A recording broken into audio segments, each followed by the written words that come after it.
देखिए, ये आज देश में आप ये देखो क्या वातावरण बन गया है।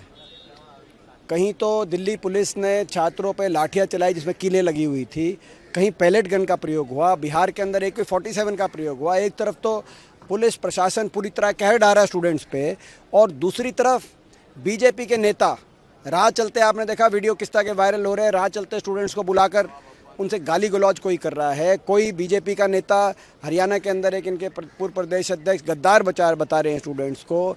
और दिल्ली यूनिवर्सिटी के अंदर जो बहुत से छात्र ऐसे जो गए थे जंतर मंतर पे प्रोटेस्ट करने, उन छात्रों को चयनित करके टेलीफोन किए जा रहे हैं, उनके घरों में टेलीफोन किए जा रहे हैं जिनके वीडियो वायरल हुए।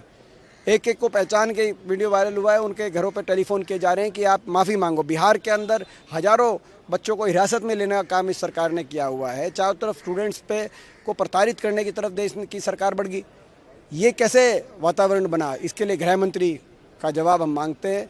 इसका हिसाब गृह मंत्रालय को देना पड़ेगा, और जो लोग इसके पीछे जिम्मेदार हैं, भाजपा के नेता से लेकर और पुलिस प्रशासन के अधिकारी जो स्टूडेंट्स की आवाज़ दबाना चाहते हैं, उन पे नकेल कसने का काम अगर भाजपा सरकार नहीं करती तो मैं समझता हूँ और हमारे पास कोई और दूसरा रास्ता नहीं है।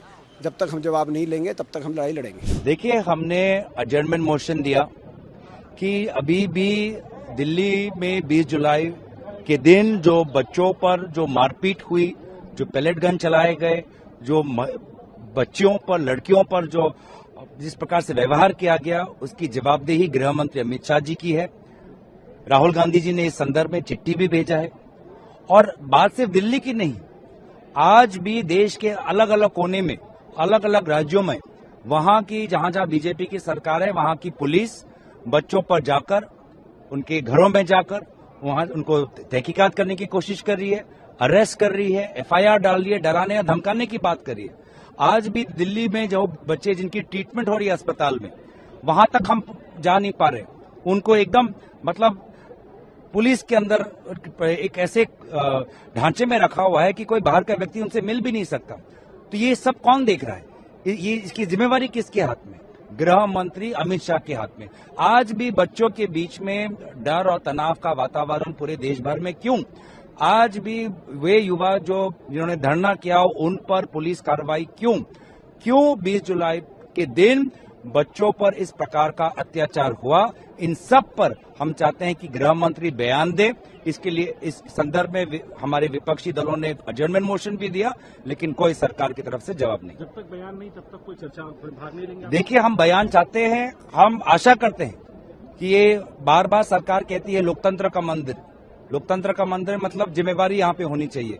तो अमित शाह जी अपने बातों और अपने कर्तव्य में, देखिए, बुनियादी बात यह है कि निहत्थे और अहिंसात्मक प्रदर्शनकारियों के ऊपर क्या पैलेट गन्स और AK-47 का प्रयोग उचित है? और उसका सीधा जवाब ये है कि बिल्कुल अनुचित है। सुप्रीम कोर्ट का एक उच्चतम न्यायालय का फैसला है, उस फैसले में standard operating procedure lay down किया गया है कि जब भी कोई प्रदर्शन होता है, सबसे पहले आप यह ऐलान करते हैं कि 144 है, आप यहाँ से हट जाइए।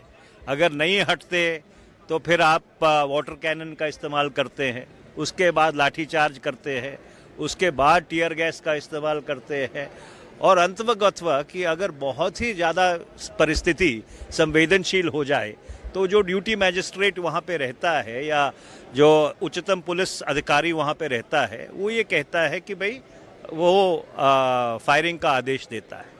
पर जिस तरह से पिछले सोमवार निहत्थे छात्रों के ऊपर आपने पैलेट गन्स का इस्तेमाल किया, बिहार में वीडियो वायरल हो रहे हैं कि एक वो कांस्टेबल AK-47 लेके पीछे भागी जा रहा है लोगों के, ये तो बर्बरता है। This is inhuman and this is an atrocity, and this atrocity cannot happen till the time there are not clear orders from the very top that you will use excessive and coercive force. देखिए, ये bill कोई भी bill ला रहे हैं, उस bill के तहत काम कहाँ हो रहा है?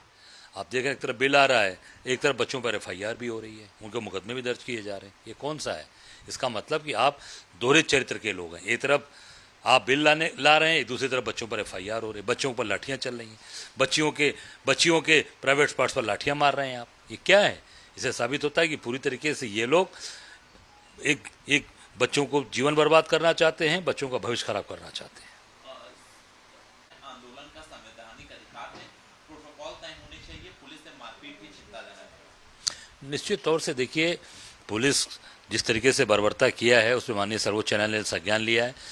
हम सब का निवेदन है, आग्रह है कि माननीय सर्वोच्च न्यायालय ऐसे अधिकारी, ऐसे पुलिसकर्मियों के खिलाफ कठोरतम दंड दे, कठोरतम कार्रवाई करे। दिल्ली में तय होगी और साथ ही साथ सरकार को घेरने की भी तैयारी। देखिए, इंडिया गठबंधन पूरी तरीके से एकजुट है, मजबूत है। हमारे नेता राहुल गांधी जी, हमारे नेता आदरणीय प्रियंका जी और खड़गे साहब जो राष्ट्रीय अध्यक्ष हैं, उनके नेतृत्व में इंडिया गठबंधन के सब लोग मजबूती से खड़े हैं।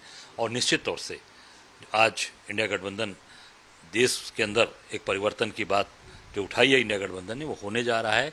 और राहुल जी के नेतृत्व में पूरे देश के अंदर परिवर्तन होगा और भारतीय जनता पार्टी मोदी को सत्ता से भागना पड़ेगा, सत्ता छोड़ना पड़ेगा। करने के लिए तैयार है, समाजवादी पार्टी से भी गठबंधन को तैयार है।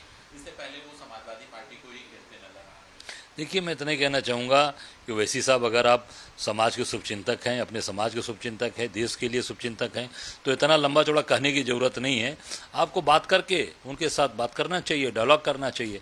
पब्लिकली आप जिस तरीके की बात कर रहे हैं, इससे साबित हो रहा है कि आप भारतीय जनता पार्टी के इशारे पर काम कर रहे हैं, भारतीय जनता पार्टी के साथ आप आए।